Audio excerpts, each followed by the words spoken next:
Bienvenue à tout le monde dans ces matinées bibliques. Aujourd'hui, nous allons parler du livre du Deutéronome.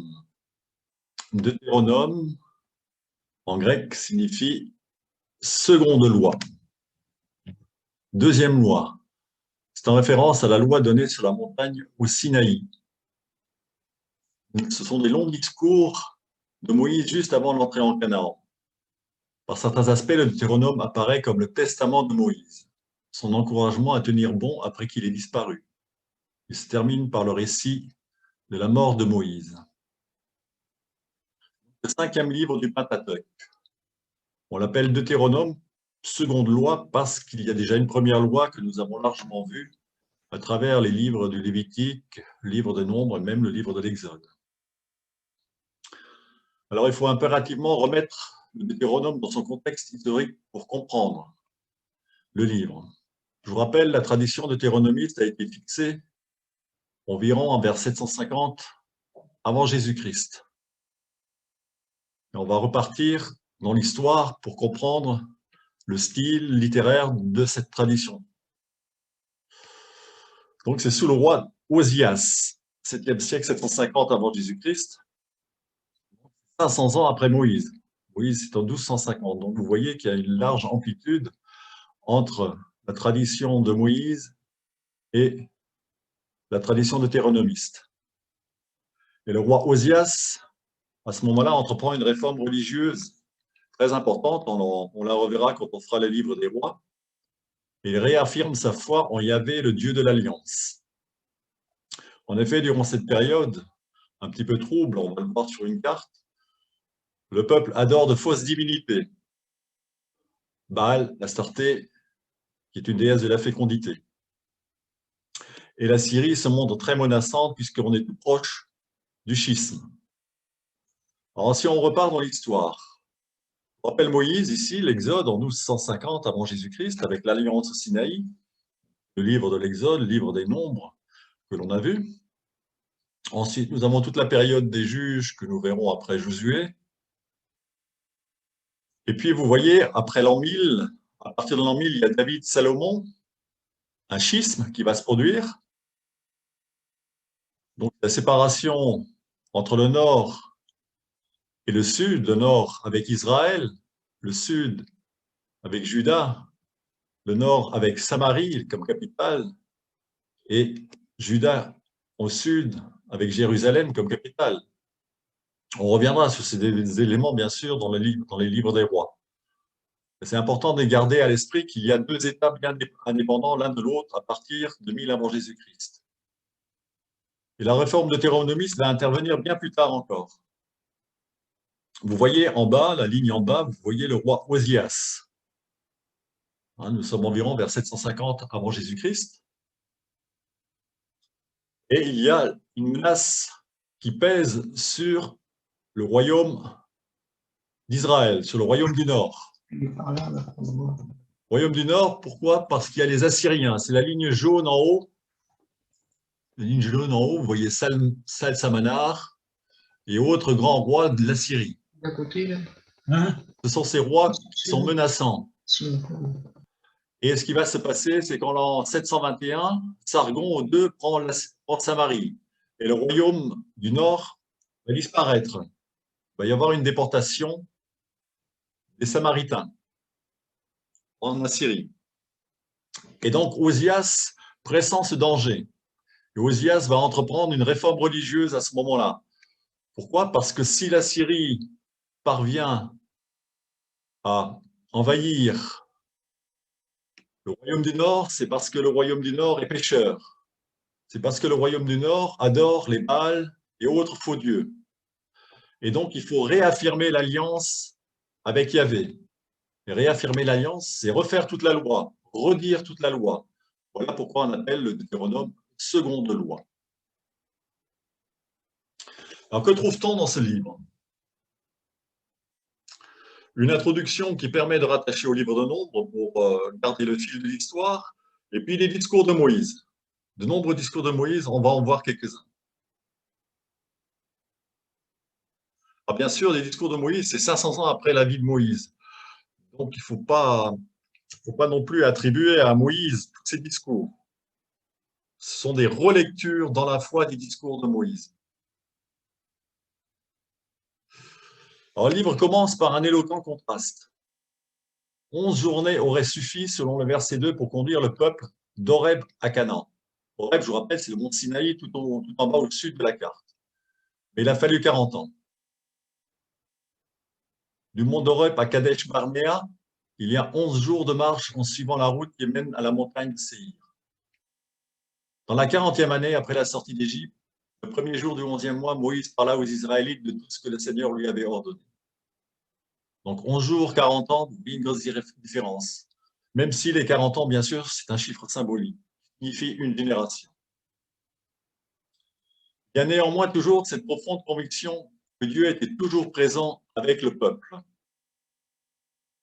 Tu as bien vu que le Seigneur, ton Dieu, t'a porté, comme un homme porte son enfant, tout au long du voyage qui t'a amené en ce lieu. L'Éternel, ton Dieu, a été avec toi, tu n'as manqué de rien.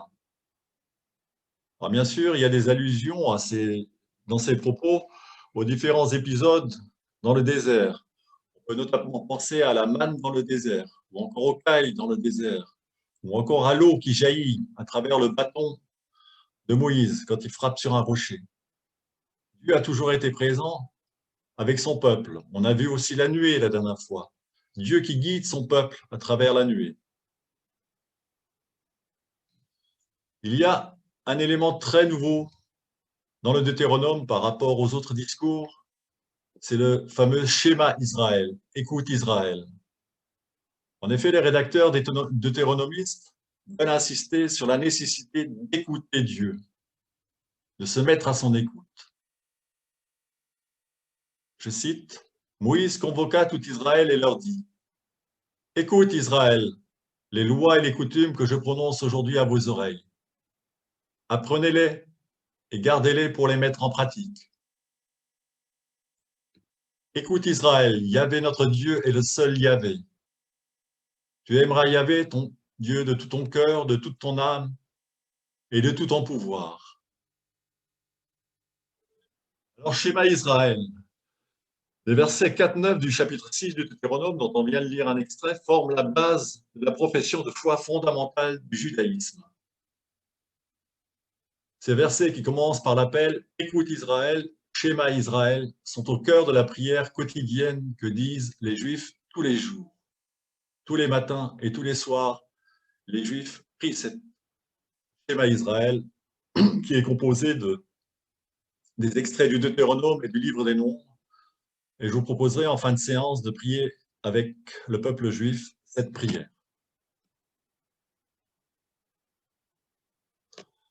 Qu'est-ce que c'est que l'écoute, selon le pape François? C'est donner du temps de qualité, qui consiste à écouter avec patience et attention jusqu'à ce que l'autre ait exprimé tout ce qu'il a sur le cœur. Demande la cesse de ne pas commencer à parler avant le moment opportun. Au lieu de commencer à donner des avis ou des conseils, il faut s'assurer d'avoir écouté tout ce que l'autre avait besoin d'extérioriser. Cela implique de faire le silence intérieur pour écouter sans bruit dans le cœur ou dans l'esprit. Se défaire de toute hâte, laisser de côté ses propres besoins et ses urgences, faire de la place à l'autre. En hébreu, l'écoute sous-entend l'obéissance, ce que confirme l'étymologie de ce mot hop audire, se mettre sous l'écoute de. D'ailleurs, on le retrouve bien dans la vie quotidienne quand on dit aux enfants « veux-tu bien m'écouter ?» Ça signifie « veux-tu bien m'obéir ?» Et ce schéma Israël invite le peuple hébreu à se mettre sous l'écoute, sous l'obéissance, l'op-audire de son Dieu. Alors, le cœur, nous l'avons vu, voilà, c'est ça. De tout ton cœur, de toute ton âme et de tout ton pouvoir. Alors, qu'est-ce que c'est que le cœur dans la Bible? Dans la représentation de l'homme que propose la Bible, le cœur n'est pas un organe comme les autres. Bien sûr, ce n'est pas son rôle dans la circulation sanguine qui est mise en avant. Contrairement à nos cultures où le cœur est souvent mis en regard avec la passion et les sentiments, à bord du cœur, il y a les deux bons cœurs. La Bible considère que le cœur est l'organe de la volonté, de la décision. C'est du cœur de l'homme que vient le pouvoir de faire le bien ou le mal. C'est dans le cœur de l'homme que peut s'enraciner le péché, c'est-à-dire une volonté hostile au projet de Dieu. C'est donc au niveau du cœur que doit se situer la circoncision, qui est les signes de l'alliance. Si la circoncision n'atteint pas le cœur, elle demeure un signe extérieur qui n'entraîne pas un comportement conforme à la volonté de Dieu. C'est saint Paul qui reprendra ce thème de la circoncision du cœur. C'est pour cette raison, en fait, que la circoncision physique a été abandonnée dans le christianisme par la circoncision du cœur est plus importante. Voilà. On va passer maintenant à un texte que vous connaissez tous, qui s'appelle le Décalogue. Décalogue que l'on retrouve déjà dans l'Exode. Donc, il y a deux décalogues, un dans l'Exode, un dans le Deutéronome. On va voir la petite différence, la petite nuance qui existe entre les deux. Mais ce qui est important de retenir, c'est que c'est une seconde loi, au sens dans lequel on l'a vu, c'est-à-dire les auteurs deutéronomistes en voulaient réexprimer leur alliance au Dieu Yahvé, face aux différentes idoles. Voilà pourquoi on trouve deux décalogues, 10 commandements dans la Bible. Alors, je vous ai mis des belles couleurs pour bien différencier les différents commandements, parce qu'il y en a 10, et il faut bien reconnaître, pour compter les 10, ce n'est pas toujours évident, et les exégètes ne sont pas toujours d'accord entre eux pour compter les 10. Alors, une phrase d'introduction, « Je suis Yahvé ton Dieu qui t'ai fait sortir du pays d'Égypte, de la maison de servitude ». Donc, un rappel des hauts faits de Dieu pour commencer. On rappelle les fondements de la nation. Premier commandement, « Tu n'auras pas d'autre Dieu devant moi. Tu ne te feras aucune image sculptée de rien qui ressemble à ce qui est dans les cieux là-haut ou sur la terre ici-bas, ou dans les eaux au-dessous de la terre. Tu ne te prosterneras pas devant ces dieux ni les serviras. Car moi, Yahvé, ton Dieu, je suis un Dieu jaloux, qui punit la faute des pères sur les enfants, les petits-enfants et les arrière-petits-enfants pour ceux qui me haïssent, mais qui fait grâce à des milliers pour ceux qui m'aiment et gardent mes commandements. »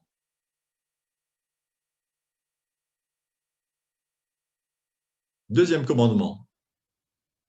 Tu ne prononceras pas le nom de Yahvé, ton Dieu, à faux, car Yahvé ne laisse pas impuni celui qui prononce son nom à faux. Troisième commandement. Observe le jour du sabbat pour le sanctifier, comme te l'a commandé Yahvé, ton Dieu. Pendant 6 jours, tu travailleras et tu feras tout ton ouvrage. Mais le 7e jour est un sabbat pour Yahvé, ton Dieu. Tu n'y feras aucun ouvrage, toi, ni ton fils, ni ta fille, ni ton serviteur, ni ta servante, ni ton bœuf, ni ton âne, ni aucune de tes bêtes, ni l'étranger qui est dans tes portes. Ainsi, comme toi-même, ton serviteur et ta servante pourront se reposer. Tu te souviendras que tu as été en servitude au pays d'Égypte et que Yahvé, ton Dieu, t'en a fait sortir d'une main forte et d'un bras étendu. C'est pourquoi Yahvé, ton Dieu, t'a commandé de garder le jour du sabbat. 4e commandement. Honore ton père et ta mère, comme te l'a commandé Yahvé, ton Dieu, afin que se prolongent tes jours et que tu sois heureux sur la terre que Yahvé, ton Dieu, te donne. 5e commandement. Tu ne tueras pas. 6e commandement. Tu ne commettras pas d'adultère. 7e commandement. Tu ne voleras pas. 8e commandement. Tu ne porteras pas de faux témoignages contre ton prochain. 9e commandement. Tu ne convoiteras pas la femme de ton prochain. 10e commandement. Tu ne désireras ni sa maison, ni son champ, ni son serviteur ou sa servante, ni son bœuf ou son âne, rien de ce qui est à ton prochain. Donc, un texte très vaste. Allons faire un petit commentaire de ce décalogue.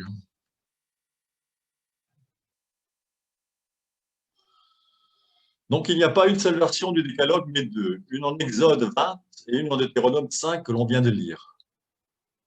La différence principale, c'est la justification du jour du sabbat. En Exode 20, si vous relisez le texte de l'Exode 20, c'est le verset 1 à 21, je vous cite ce passage de l'Exode. En 6 jours, Dieu a fait le ciel et la terre, la mer et tout ce qui est en eux, et s'est reposé le 7e jour. C'est pourquoi le Seigneur a béni le jour du sabbat et l'a sanctifié. Alors qu'en Exode 20, on insiste sur la mémoire de la création du monde et du Dieu créateur. Alors qu'en Deutéronome 5, le c'est pourquoi se rattache à la libération d'Égypte. C'est elle qui justifie le sabbat.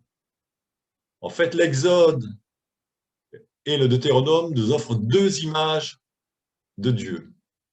Un Dieu créateur et un Dieu libérateur. Le Deutéronome insiste sur le Dieu libérateur pour inviter à respecter l'alliance. Autre remarque sur ce décalogue, c'est le tu. Le décalogue s'adresse à chacun personnellement, sous une interpellation qui s'exprime par le tutoiement. C'est une très grande différence avec le style législatif.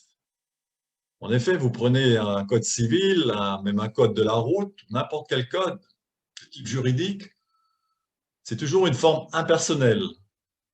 Il est interdit de faire ceci, interdit de faire cela, interdit de rouler à plus de 50 km/h en agglomération, par exemple. Alors que là, nous avons un tu qui s'adresse à chacun de nous personnellement et qui nous invite chacun personnellement à respecter cette loi. On peut aussi dire, à travers cette lecture, qu'il y a du négatif et du positif. Je vous rappelle que dans les 613 préceptes de la loi, il y en a 365 positifs et 248 négatifs. Alors, le décalogue est composé de phrases plus ou moins courtes, dont la plupart sont sur le mode négatif. Tu ne feras pas. Pourquoi une telle importance accordée au mode négatif? Peut-être parce que c'est plus libérateur. Dire ne prends pas ce chemin, c'est laisser ouvert tous les autres. On peut citer par exemple le texte de la Genèse. Tu peux manger de tous les arbres du jardin sauf celui-là. Le commandement positif est plus contraignant. Il oblige à prendre un seul chemin. Cependant, dans le décalogue, il y a deux commandements positifs contraignants, celui sur le sabbat et celui sur les parents. D'une manière générale, en matière législative, définir le négatif est propre à la démocratie, alors que les dictatures ne définissent que ce qui est permis. Dans ce décalogue, nous avons deux tables et une jointure. Les commandements 1 et 2 portent sur Dieu. Les commandements 3 et 4 portent sur l'histoire. Les commandements 5 à 10 portent sur les rapports sociaux. Le commandement 1, tu n'auras pas d'autre Dieu devant ma face, en style négatif, c'est une manière de dire tu n'auras qu'un seul Dieu. Mais ça prend un chemin détourné, c'est-à-dire que pour aller au vrai Dieu, il faut passer par une négation des idoles. Le commandement 2, sur le respect du nom, attire l'attention sur l'identité du Dieu sauveur. On ne peut l'invoquer comme d'autres peuples invoquent leurs faux dieux, leurs idoles. Il faut garder sa transcendance et respecter son nom, nom qu'il est interdit de prononcer dans le monde juif.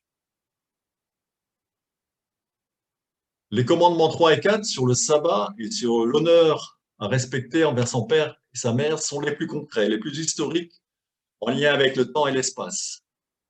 Le temps du sabbat, consacré à Dieu. Quand je respecte le jour du sabbat, je reconnais que je ne suis pas le maître de la création. Et le respect des parents est garant de la longévité sur le sol de la terre promise. Le patrimoine, l'héritage qui fait de moi un être libre dans cette terre promise, me vient de mes parents, de mes aïeux. Il ne s'agit pas simplement ici du respect filial, mais du respect de son identité d'être libre, vivant sur un sol reçu par un autre qui m'a précédé. Les commandements 5 à 10 sont brefs, précis et se répondent. Tu ne tueras pas, réponds, ou tu ne porteras pas de mensonge contre ton prochain. Car mentir contre son prochain, c'est le tuer d'une certaine manière. Tu ne commettras pas d'adultère, correspond au tu ne convoiteras pas la femme de ton prochain. Tu ne voleras pas, correspond à tu ne convoiteras pas la maison de ton prochain. Et là aussi, il y a une grande différence, ce décalogue, avec les textes législatifs. Car dans aucun texte législatif, on ne parle de convoitise. Convoiter, c'est vouloir pour soi. Aucun texte législatif ne parle de convoitise. Dans le Code de droit civil, on ne parle que de vol, mais jamais de convoitise. Jésus rajoutera « Quiconque dans son cœur a désiré une femme a déjà commis l'adultère ». Là aussi, on est dans l'ordre de la convoitise.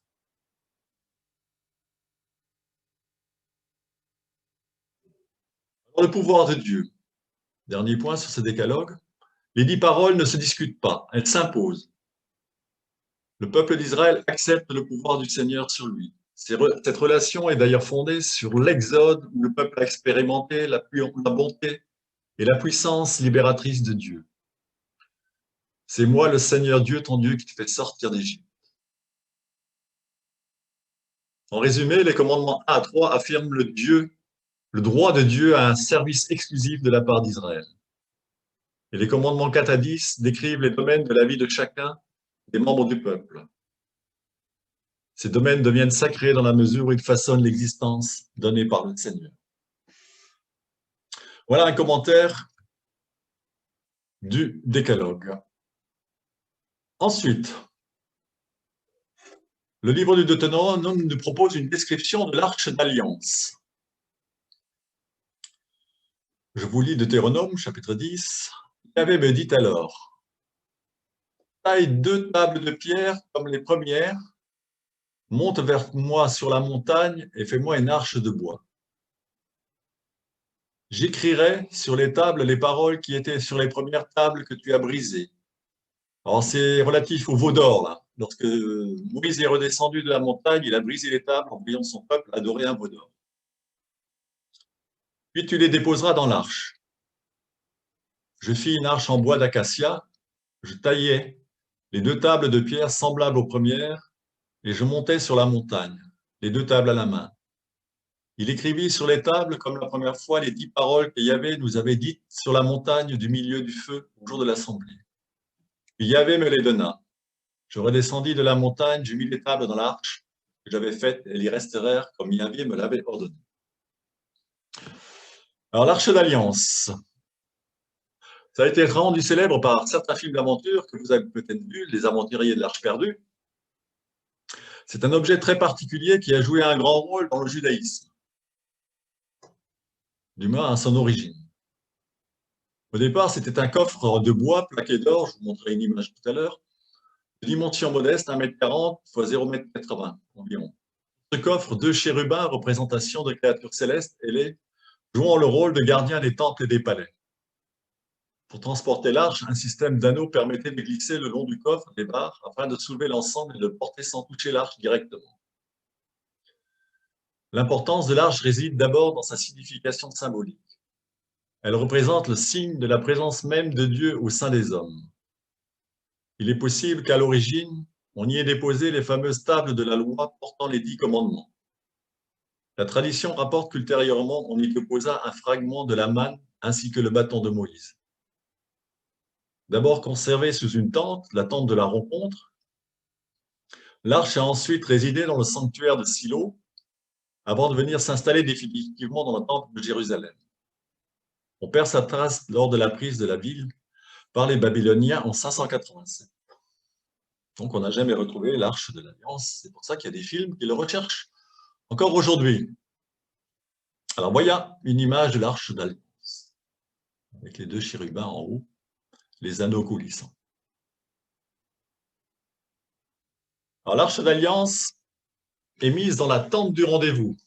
Avant d'avoir des sanctuaires, avant d'avoir le temple, elle était dans la tente du rendez-vous dont nous avons déjà parlé plusieurs fois. Alors disons quelques mots sur cette tente du rendez-vous, sur ce tabernacle. Tabernacle signifie tente en latin. On sait qu'après l'alliance du Sinaï, la tente de la rencontre, ou tente du rendez-vous, étaient les lieux sacrés où Yahvé et son peuple se rencontraient en la médiation de Moïse. Et les tabernacles de nos églises, ces boîtes ornées que vous trouvez au fond de toutes les églises, ces petites armoires verrouillées où on conserve le Saint-Sacrement, sont finalement des lieux de campement du Christ eucharistique au milieu de nous. Et le conopé, c'est une espèce de voile là, que l'on retrouve dans certaines églises. Alors, je ne sais même pas s'il y en a un à la chapelle. Je ne crois pas qu'il y ait une chapelle. Ça les recouvre. C'est une espèce de rideau qui s'ouvre en deux, qui accentue encore le symbolisme de la tente. Alors, je vais vous présenter une petite image. Attends, encore un petit topo sur la tente du rendez-vous. Alors, la raison d'être pratique de ce tabernacle était d'abriter l'arche d'alliance, appelée aussi l'arche de témoignage.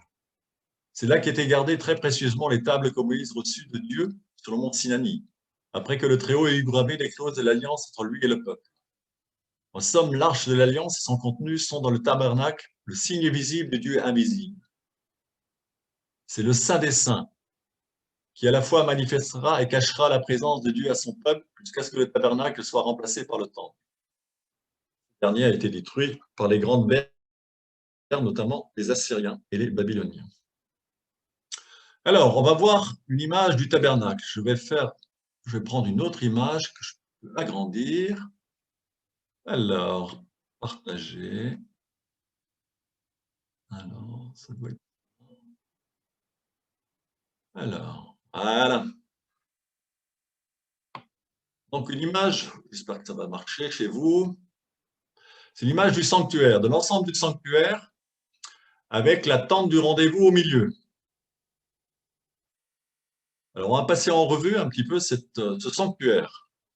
Et en fait, tout ce qui est dessiné ici se retrouve dans les livres. Ah oui, Gabriella m'a dit que je pouvais agrandir. Voilà, comme ça, c'est mieux. Voilà. Donc, on va passer en revue un petit peu rapidement tous les points que l'on trouve en fait dans la Bible. Donc, c'est un sanctuaire qui est décrit minutieusement. Vous avez d'abord à l'entrée, vous voyez devant le rideau, ce qui est en violet, le rideau du parvis, qui permet l'entrée dans le sanctuaire. Ce serait un petit peu la porte d'entrée de nos églises aujourd'hui. Donc, même la couleur est précisée dans le livre de l'Exode. On ne va pas lire dans le détail chaque élément, vous pourrez éventuellement le relire sur les slides. Vous avez ensuite, si on remonte, le cendrier. Cendrier qui permet de récupérer la cendre des différents holocaustes qui ont lieu. Et derrière, juste derrière le cendrier, vous avez bien sûr l'autel. L'autel avec l'endroit où on faisait les holocaustes. C'est le lieu supposé, ensuite, le lieu à gauche, vous avez le lieu supposé où le prêtre se tenait pour procéder au sacrifice. Vous avez à droite le lieu où les prêtres sonnaient les trompettes en offrant les holocaustes et les sacrifices d'action de grâce.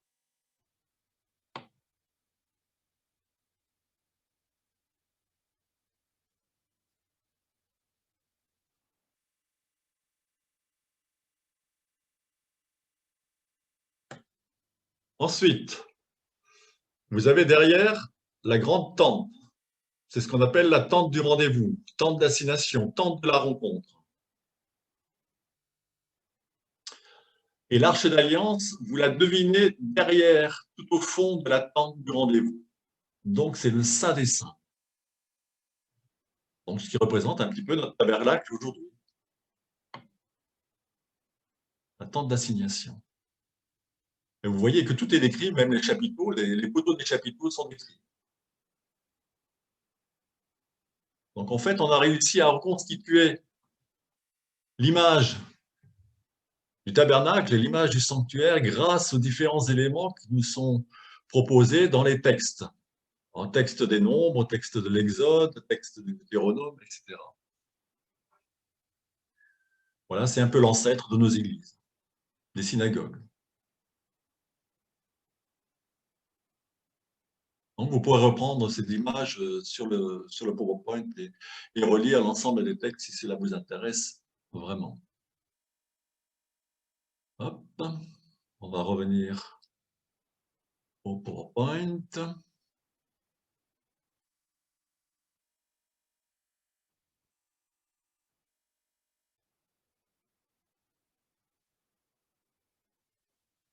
Ensuite, on poursuit la lecture du livre du Deutéronome avec un grand chapitre consacré au Code deutéronomique.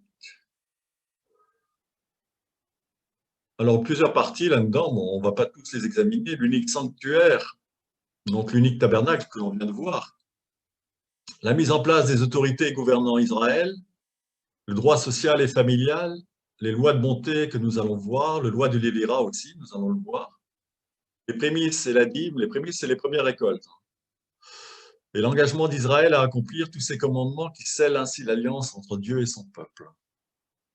Alors, concernant les lois de bonté, ce sont des lois très importantes dans le peuple d'Israël. Fais la moisson dans ton champ, et que tu oublies des épis dans le champ, tu ne reviendras pas les prendre. Ce sera pour l'émigré, l'orphelin et la veuve, afin que le Seigneur, ton Dieu, te bénisse de toutes tes actions.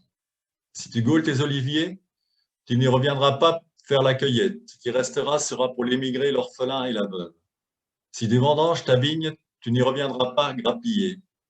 Ce qui restera sera pour l'émigré, l'orphelin et la veuve. Tu te souviendras qu'au pays d'Égypte, tu étais esclave. C'est pourquoi je t'ordonne de mettre en pratique cette parole. La veuve et l'orphelin et l'étranger prennent une place importante dans les textes de loi. On regroupe ainsi en Deutéronome 24-25 plusieurs législations qui ont en commun un grand souci du droit des plus faibles. En énonçant un principe fondamental, Dieu lui-même est le défenseur de ceux qui n'ont pas de défenseur humain. S'en prendre à eux, c'est s'en prendre directement à Dieu. Les trois catégories protégées, les veuves, les orphelins et les étrangers. Elles sont considérées comme particulièrement protégées dans le droit d'Israël. En effet, elles n'ont aucun défenseur humain. Le mari pour la veuve, le père pour l'orphelin, le chef de clan pour l'étranger. Et c'est donc Dieu qui va intervenir et qui va devenir leur propre défenseur. Et nous sommes tous appelés à défendre ces veuves, ces orphelins et ces étrangers. Ensuite, il y a une autre loi qui est intéressante dans le livre du Deutéronome, c'est la loi du Lévira. Lévira, terme qui est dérivé du mot latin lévir, qui signifie frère du mari.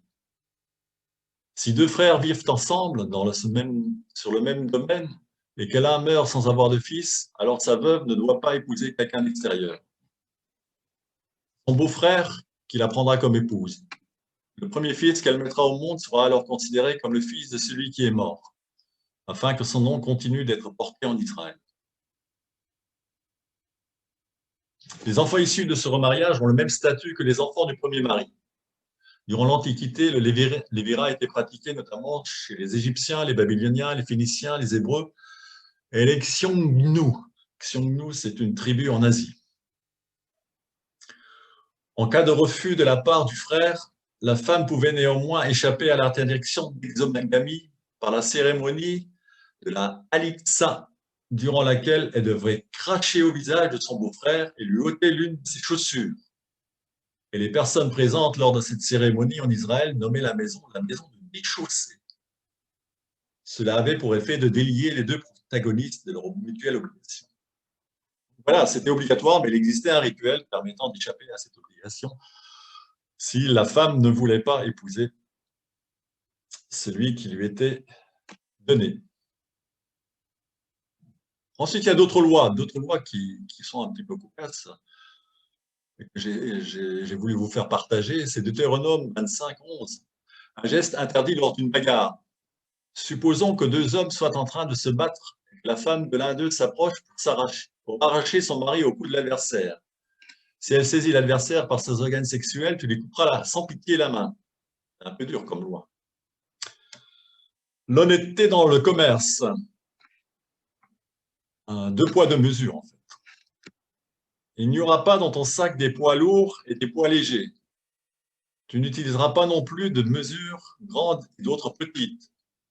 N'utilise qu'un type de poids et de mesure. Ainsi, tu vivras longtemps dans le pays que le Seigneur ton Dieu te donne. En effet, le Seigneur ton Dieu a en horreur ceux qui commettent des injustices de ce genre. Voilà, donc le code deutéronomiste contient un bon nombre de petites lois comme ça qui règlent les différends entre les personnes. Une espèce de code civil. Troisième partie du plan des livres. C'est les derniers discours d'abord avec la préparation du rituel de conclusion de l'alliance qui est sans cesse répétée dans le livre du Deutéronome. Des bénédictions et malédictions qui accompagneront le respect ou la violation des commandements que nous avons vus dans le Décalogue, les dernières exhortations de Moïse. Enfin, chapitre 4, la fin de Moïse. Moïse institue Josué comme son successeur. C'est lui qui devra entreprendre la conquête de Canaan. Moïse est invité à monter contempler une dernière fois la terre promise avant de mourir. Ultime bénédiction de Moïse et récit très sobre de la mort de Moïse. Nous le verrons. Alors, il y a un chapitre qui est très intéressant, c'est les deux voies. Toute loi en fait propose une liberté d'agir. Et les deux voies nous proposent une alternative, soit la vie, soit la mort. Relisons ce texte des deux voies dans le Deutéronome. Le Seigneur ton Dieu te circoncira le cœur, à toi et à ta descendance, pour que tu aimes le Seigneur ton Dieu de tout ton cœur, de tout ton être, afin que tu vives.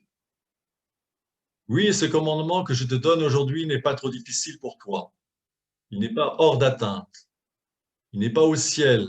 On dirait alors, qui va pour nous monter au ciel pour le chercher et nous le faire entendre pour que nous le mettions en pratique?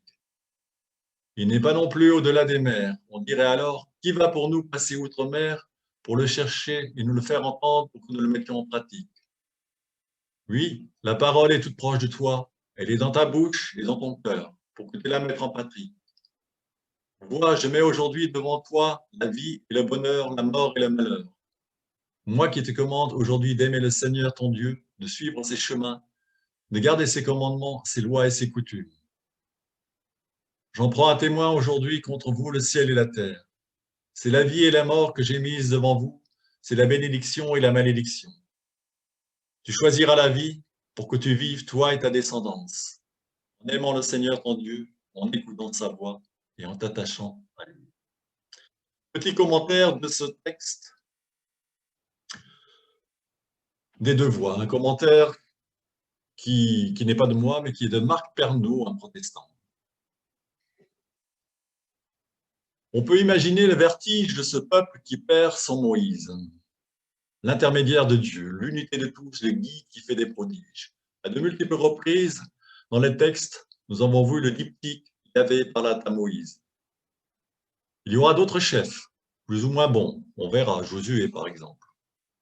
Mais le projet ici est que chacun devienne maintenant une personne adulte, avec la mission de choisir par elle-même ce qui va dans le sens de la vie, et dépasser tout ce que Moïse et qui que ce soit d'autre pourrait nous apporter de l'extérieur.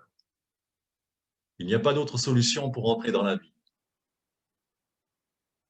Moïse se met à parler au singulier, s'adressant à chaque personne du peuple entier. Tu as tout à portée de main, nous dit Moïse. Le commandement est dans ta bouche et dans ton cœur. Beaucoup en ont fait l'expérience et savent de quoi parle ici Moïse. Certaines personnes pensent peut-être ne pas en avoir fait l'expérience. Cela se travaille. Peut-être comme Moïse, faut-il monter sur la montagne, entrevoir la brièveté et la fragilité des choses et des êtres en ce monde, voir notre incapacité à avancer avec nos seules forces, voir de loin ce que devrait être la vie en plénitude et chercher au plus profond de soi quelque chose de plus grand que nous qui fait écho à cet infini. Aller ainsi au cœur de son être, là où existe une parole qui dépasse toute parole, et la ruminer dès qu'on en trouve une miette. On peut déjà commencer par entrer en soi-même. Entrer en soi-même, c'est déjà aller vers Dieu, puisqu'il est dans notre cœur. La suite viendra. La parole ardente, le commandement qui commence à nous révéler nous-mêmes et qui nous permet de franchir des premiers petits jourdains et ainsi commencer à choisir de lutter pour la vie. La vie est un combat, la vie ne va jamais de soi. C'est ce que nous apprennent le ciel et la terre que Moïse prend à témoin. Et choisir la vie, délibérément, permet de convertir le temps, de le faire travailler dans le sens de la vie, du bonheur et de la bénédiction, de le faire travailler dans le sens de Dieu, nous faisant revenir de nos exils et marcher dans la vie. Choisir la vie est donc un acte de foi. C'est la foi elle-même, car Dieu est la vie et même la source de la vie. Mais la question est de choisir ce que l'on entend par la vie, c'est-à-dire quel Dieu on adore. C'est pourquoi Moïse précise en parlant du bien, de la bénédiction, de la vie qui fait vivre. Pour le reste, Moïse ne nous demande pas d'être plus forts que toutes les négativités qui pourraient nous agresser. Nous ne sommes pas des guerriers invincibles, mais il dit que nous sommes capables de choisir la vie et de laisser travailler en nous cette parole de braise, ce commandement qui aide à la conversion de notre vie, à la conversion de notre souffrance pour mieux aimer. Vous retrouverez ce commentaire sur mon site dont je vous avais donné l'adresse. Il y a un lien pour retrouver ce commentaire si vous le souhaitez le relire. Alors la demande de Moïse, c'est ce qui termine notre Pentateuque, c'est ce qui termine notre Deutéronome. Des plaines de Moab, Moïse monta sur le mont Nebo, au sommet de la Pisga, qui est à l'est de Jéricho. Donc nous sommes à l'est de la mer Morte, juste en face de Jéricho. Il suffit de traverser le Jourdain. Le Seigneur lui montra tout le pays. Alors le Seigneur lui dit, regarde le pays que j'ai promis à Abraham, à Isaac et à Jacob, lorsque je leur ai dit, je donnerai ce pays à ta descendance. Je te le montre, mais tu n'y entreras pas. Moïse, le serviteur du Seigneur, mourut là, dans le pays de Moab, comme le Seigneur l'avait annoncé. Dieu lui-même l'enterra dans une vallée de Moab, en face de Beth-péor, et jusqu'à ce jour, personne ne sait où se trouve sa tombe. Moïse avait 120 ans quand il mourut, pourtant sa vue n'avait pas baissé, il était encore plein de vitalité. Les Israélites pleurèrent Moïse dans les plaines de Moab 30 jours que dura son deuil. Josué, fils de Nun, était rempli d'un esprit de sagesse, parce que Moïse avait posé les mains sur lui. Ils terre dès lors en suivant les ordres que le Seigneur leur avait transmis par Moïse. Voilà, ce texte nous met en transition par rapport au livre de Josué. Il annonce effectivement la suite. C'est Josué qui prendra le relais par rapport à Moïse. C'est lui qui partira à la conquête de la terre promise. Texte que nous aborderons lors d'une prochaine séance. J'en profite pour dire qu'il n'y aura pas de séance la semaine prochaine, puisque c'est le jeudi saint et qu'il y a une messe à 10h. Donc, il n'y aura pas de séance. La prochaine séance sera donc 15 jours sur le livre de Josué. Voilà, et je vous propose de terminer cette séance par la prière juive. La prière du schéma Israël que répètent les Juifs tous les matins et tous les soirs à haute voix. Alors, je vous propose tout simplement de chacun la dise à haute voix, puis on va la dire ensemble.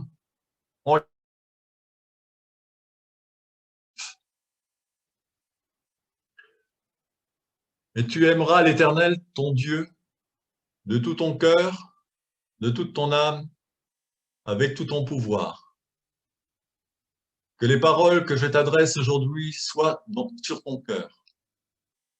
Tu les enseigneras à tes fils, tu en parleras assis dans ta maison, en marchant sur le chemin à ton coucher et à ton lever. Tu les attacheras en signe sur ta main, et elles seront comme frontaux entre tes yeux. Tu les écriras sur les poteaux de ta maison et à tes portes. Et ce sera, si vous écoutez bien mes commandements que je vous ordonne aujourd'hui, d'aimer l'Éternel, votre Dieu, et le servir de tout votre cœur et de toute votre âme. Je donnerai la pluie de votre terre en son temps, un verset d'automne et ondée du printemps. Et tu récolteras ton blé, ton vin et ton huile. Je donnerai l'herbe dans ton champ pour ton bétail, tu mangeras et tu seras rassasié. Gardez-vous de laisser séduire votre cœur, de vous écarter et de séduire d'autres dieux, de vous prosterner devant eux. La colère de l'Éternel s'enflammerait contre vous. Il fermerait les cieux. Il n'y aurait plus de pluie et la terre ne donnerait plus sa récolte, et vous disparaîtriez bientôt du bon pays que Dieu vous donne. Mettez ces paroles que je vous énonce dans votre cœur et dans votre âme. Attachez-les comme signe à votre main et qu'elles soient en frontant entre vos yeux. Vous les enseignerez à vos fils pour vous en entretenir assis dans votre maison, en marchant sur le chemin, en se couchant et en se levant. Tu l'écriras sur les poteaux de ta maison et sur tes portes, afin que se multiplient vos jours et ceux de vos enfants sur la terre, que Dieu a juré à vos pères de leur donner, comme les jures des cieux sur la terre. L'Éternel parla à Moïse en ces termes. Parle aux enfants d'Israël et dis-leur de se faire des franges au coin de leurs vêtements, dans toute leur génération, et d'ajouter à la frange de chaque coin un cordon d'azur. Cela formera pour vous des franges dont la vue vous rappellera tous les commandements de l'Éternel, afin que vous les exécutiez et ne vous égariez pas à la suite de votre cœur et de vos yeux, qui vous entraînent à l'infidélité. Vous vous rappellerez ainsi et vous accomplirez tous mes commandements, et vous serez saints pour votre Dieu. Je suis l'Éternel, votre Dieu, qui vous a fait sortir du pays d'Égypte pour devenir votre Dieu. Je suis moi, l'Éternel, je suis votre Dieu. Alors, on peut prendre quelques instants de silence pour méditer cette prière en unité avec le peuple juif.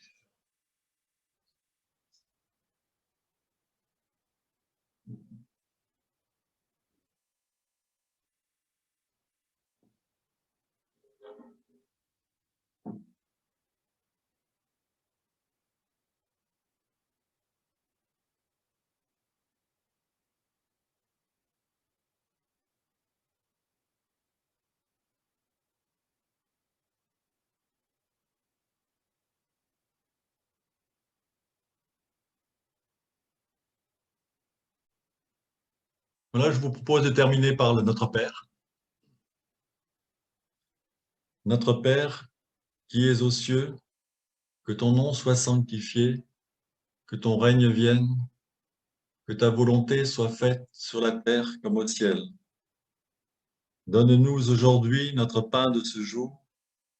Pardonne-nous nos offenses, comme nous pardonnons aussi à ceux qui nous ont offensés. Et ne nous laisse pas entrer en tentation, mais délivre-nous du mal. Amen. Voilà, je vous remercie. Donc, on se retrouvera dans 15 jours pour le livre de Josué. On va enfin partir à la conquête de la terre promise.